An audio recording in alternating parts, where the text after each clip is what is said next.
Gente, ontem eu assisti São Paulo e Corinthians e eu esperava um jogo totalmente diferente do que foi. O Corinthians demitiu o Luxemburgo, então eu esperava que o time fosse entrar um pouco mais motivado em um clássico para tentar dar confiança ao jogo importantíssimo da semana que vem contra o Fortaleza. Mas em vez de entrar assim, como o Luxemburgo falava para eles entraram um pouco abaixo, na verdade bastante abaixo.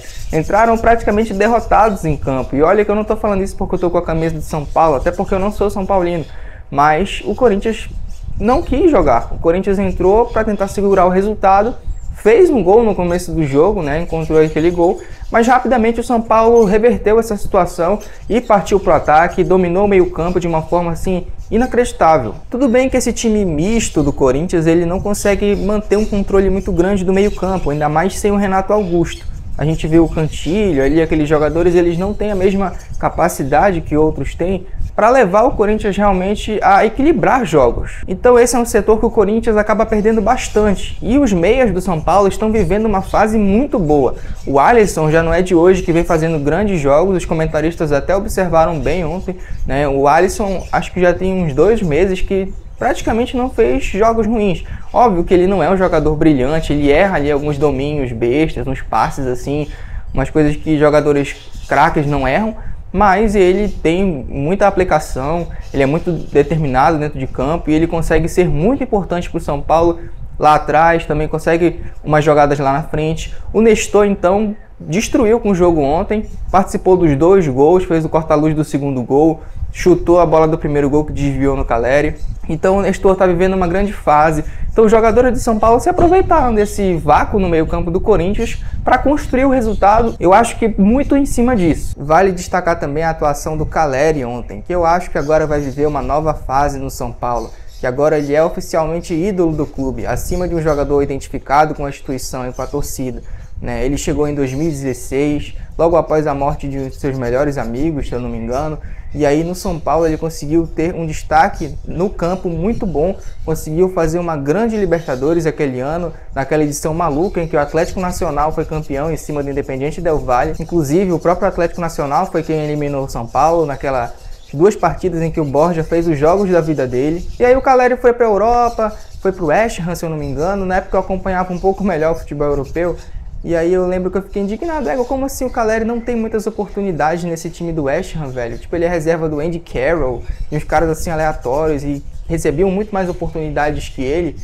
E ele acabou ficando ali escanteado, foi pra Espanha, se eu não me engano, também não se destacou. Aí, enfim, aí no São Paulo, que é onde ele joga mesmo, parece que ele nasceu pra isso, nasceu pra jogar no São Paulo. E ontem ele decidiu um clássico contra o Corinthians, mais uma vez ele é importante contra o Corinthians. E por mais que dos clássicos esse tenha sido um dos mais assim, sem sal, sem grandes emoções para o São Paulo, foi um momento importante para o Caleri dentro da instituição, pelo menos para mim. Então quem esperava um São Paulo ressacado do título da Copa do Brasil, eu acho que não foi isso que aconteceu. Inclusive eu acho que com o término das competições que o São Paulo estava disputando ao mesmo tempo do Brasileiro, ele vai ter uma arrancada assim na competição por pontos corridos. Não que ele realmente precise, de vagas, por causa disso, porque ele já conseguiu a vaga na Libertadores com o título da Copa do Brasil. Mas vale dizer que a premiação, ela varia conforme a colocação no campeonato. Isso é óbvio, e o São Paulo também, não quer ficar no local a qual ele não pertence, é um time gigante do futebol brasileiro. O São Paulo abriu 9 pontos agora da zona de rebaixamento e o Corinthians se manteve a 5 porque o Bahia também perdeu na rodada. O Mano vai estrear à beira do campo no jogo contra o Fortaleza na terça-feira pela Copa do Brasil. Lembrando que o jogo de ida foi 1-1 na Arena Corinthians. Qualquer empate, qualquer resultado leva o jogo para as cobranças de pênalti. E qualquer vitória ali leva o classificado para a final. Então vamos ver como é que o Corinthians vai entrar nesse jogo, se vai ser realmente motivado, porque isso foi o que restou para o Corinthians, tentar uma vaga na Libertadores.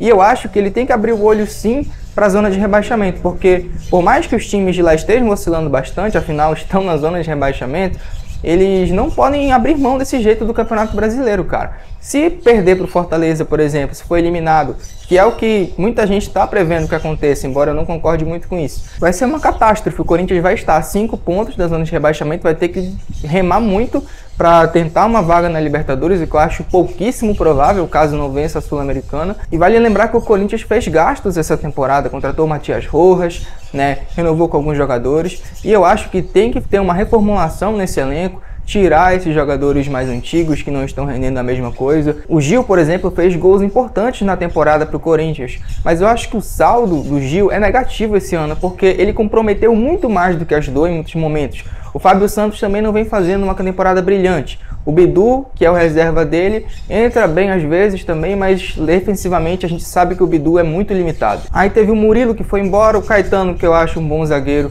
tá ali também, o Veríssimo, que eu também acho um bom zagueiro, eu acho que deveria ser a dupla titular da defesa do Corinthians, o Caetano e o Veríssimo. O lateral direito, Fagner, começou muito mal a temporada e agora, recentemente, nos últimos meses, na verdade, melhorou bastante, voltou a ser o Fagner para mim. Mas a grande preocupação continua sendo esse meio campo, que sem o Renato Augusto, o time praticamente morre daquele setor e perde praticamente todos os jogos em que disputa sem o Renato Augusto ou empata. É difícil o Corinthians ganhar sem ele.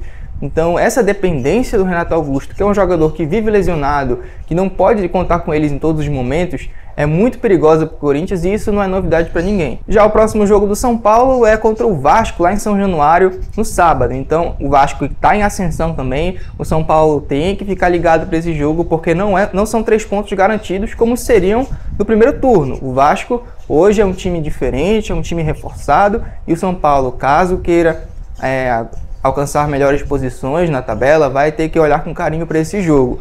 E o Vasco, esse jogo é de vida ou morte para eles, é claro, como todos daqui para frente, para se manter longe da zona de rebaixamento. Bom, esse foi o vídeo de hoje, espero que você tenha gostado. Caso tenha gostado, deixe seu like aqui embaixo, se inscreva no canal e compartilhe com seus amigos. Eu volto na próxima.